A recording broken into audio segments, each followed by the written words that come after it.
দর্শক দেখতে পাচ্ছেন যে পুলিশের ঊর্ধ্বতন কর্মকর্তাদের সাথে কিন্তু কথা বলছেন যে আন্দোলনকারীরা তারা কিন্তু আলোচনা করছেন কথা বলছেন এই মুহূর্তে।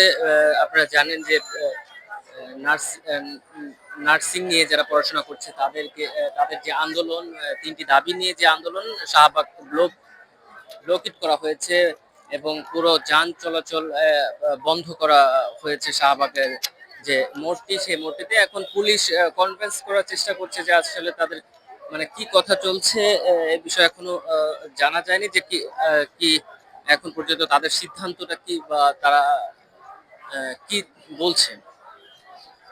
দর্শক আমাদের সাথে থাকুন। আমরা দেখতে পাচ্ছি যে পুলিশ বিভিন্ন বিষয়ে কথা বলছেন এই আন্দোলনের দায়িত্ব থাকা কর্মকর্তাদের সাথে, এবং আমরা দেখতে পাচ্ছি দুজন নার্সও রয়েছেন।